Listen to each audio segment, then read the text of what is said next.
Hi, my name is Gayla Bartlett, and I am the Northeast Arc's Community Team Captain for Danvers. What a privilege and honor it is to be able to serve in this capacity. The Northeast Arc helps so many people in Danvers and the surrounding communities, all the way from infancy to adulthood. Now, the Northeast Arc supports our neighbors with disabilities across the arc of their life, from birth to end of life. Today, we're going to meet some wonderful families. We're going to share their experiences as they tell us their stories about how the Northeast Arc has helped them. So sit back, relax, and let's take a journey together.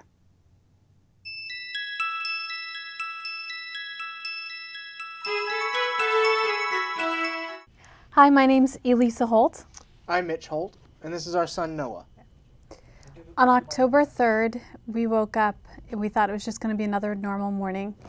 I got Noah out of his crib and we brought him to my bed and I nursed him, and then I sat him up and he just flopped over, and I tried to sit him up again and then he fell over.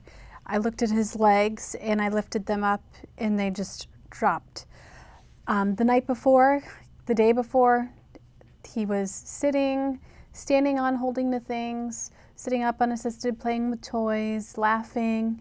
And that morning, he just wasn't himself. We immediately called our pediatrician, who advised us to go to the emergency room. My husband and I got Noah together and we rushed to the Beverly ER. From there, we were there about 15 minutes when the doctor came in and said, "I'm so sorry, I don't know what's going on, but we're going to send you to Boston Children's. I have an ambulance waiting for you to go." My first thought and immediate thought was thank you, because she didn't waste our time in trying to figure out what was going on. So we then were transported to Boston Children's Hospital. Mitch and Noah went in the ambulance and I followed behind in our car, the longest car ride ever. There we were met with physicians who did a bedside spinal tap. They immediately were looking for the enterovirus that was really going around in the fall, and they also did an MRI. All those results, they were looking at thinking possible Guillain-Barré disease, or still looking at enterovirus or another possible virus. Later that night, we were admitted to Boston Children's on the neurology floor. We were told that Noah had inflammation in his spine, that it was myelitis. They did rule out that it wasn't enterovirus, but it could be caused by some type of virus that we didn't know. He was there for inpatient for 10 days. During that time, the virus was continuing to move through his body, so his hands eventually became too heavy to move, and he was having trouble to swallow, so they did a feeding tube. As days progressed, they did IVIG and they did steroids. When we left the hospital, he had movement in his hands and arms again. He was able to hold his head. It was still it took a lot of energy, a lot of strength to hold his head up. So it was still weak, but he was able to come home. That's when they said he would need intense physical therapy for his road to recovery. Slowly but surely, he started to get more movement in his hands and his head, but his legs at the time, still no movement down there. Physical therapy helped us get the movement back. It helped us also help him learn how to compensate for the time being while not being able to use his lower half. Slowly and surely, that all came back. And more each day. His doctors really do think he will walk. So.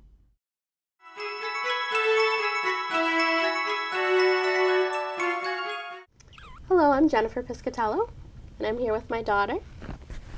Want to tell everyone your name? Yeah. Go ahead.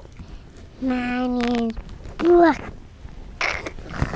Sure. So when Brooke was about 9 months old at her regular pediatrician checkup appointment, the doctor thought we might benefit from an evaluation from the early intervention services, which I actually at the time had never even heard of. He just explained he thought she may be behind in gross motor skills based on, what we had talked about, what she was doing, and said this was a service that we could set up. He gave us the number. And so we called the Northeast ARC and talked to someone that coordinates early intervention evaluations. And they actually had a team of 6 people come out to our house in Danvers and spent a good almost an hour and a half with Brooke. And at the time, she was about 1 year old when they did the evaluation. Just through play and talking with our family and her, actually evaluated her in 6 different areas and was able to give us feedback on that. And we found out through that evaluation that she was actually behind in 3 out of the 6 areas. So we actually had a wonderful young woman come out to our house for about 6 months and work with Brooke one-on-one on a weekly basis, just through play and different activities for her age. And believe it or not, when they first started coming out, Brooke was barely even sitting up. She wasn't even close to crawling. By the time she left, she was full on walking and running. So it was really amazing the work she did and how much she helped Brooke catch up from a developmental standpoint.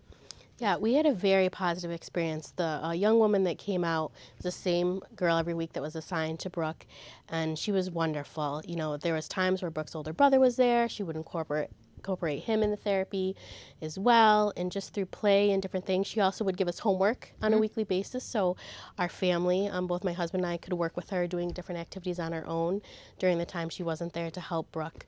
And it really was an amazing experience, because just through these ordinary activities that you wouldn't even think of would help, you know, a young child catch up developmentally, we were able to really catch up Brooke on a pretty quick time frame.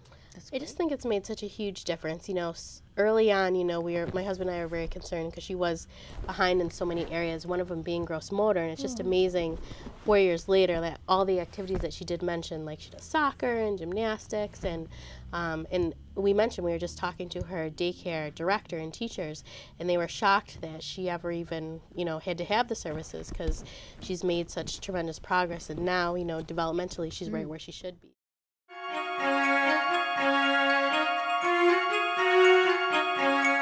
Hello, my name is Barbara Remen. My husband Howard, better known as Bud, and I are the proud parents of our son Mark. Mark is now 58, and I'd like to talk a little bit about Mark today. Mark's journey began with the ARC when he was about 3 years old. We knew that he was developmentally slow, and we're looking for some answers. At that point, I saw an article in the Salem News, and Eddie O'Keefe was the director then, and it was about an opening in Danvers for a nursery school. So I called Ed, and he came to our house, and he met with Bud and I, and we discussed Mark, and he met Mark. And the only information that we had gotten at that time from a doctor was he should be institutionalized. Well, that was totally unacceptable to my husband and I. So we joined the ARC, and Mark began the nursery school, which was run by the Holy Trinity Methodist Church in one of their buildings. At that time, the only advice was, again, to place him in an institution. A small group of parents with the same concerns met monthly, but kept in touch as new ideas and programs began.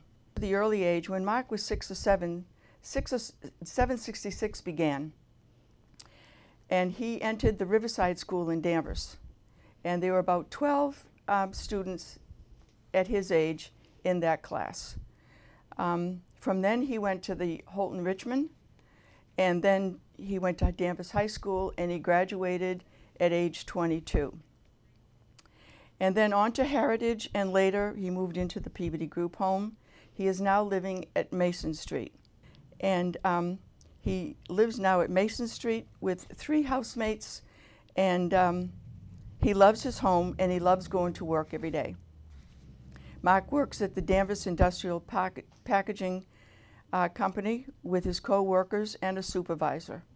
Mark enjoys his paycheck very much. He enjoys eating out, that's his favorite pastime, bowling, concerts, and he has a large CD collection. Mark enjoys his many family gatherings, and he comes home most every Sunday and long holiday weekends and on summer vacation. Bud and I would like to thank the ARC and the staff for their continuing support. The future of our son, his security and well-being, peace of mind knowing that when we are unable to be there for him, his 3 sisters and the Ark will guide him through the remaining years. The Ark has been a blessing to us as a family, and especially to Mark. Without them, the quality of life that Mark enjoys would not be possible. Thank you.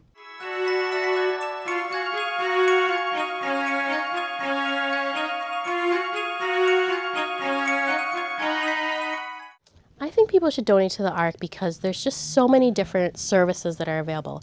Early intervention is just one example, and Brooke is just one example of one child and what a difference it's made, you know, in her life. So the more resources the Ark has, the more resources they have to help our community with kids like Brooke, up to all the other different programs that they offer. So I think it's just a win-win for everyone. It makes a difference. I mean, there's lots of things you can give to that are nice.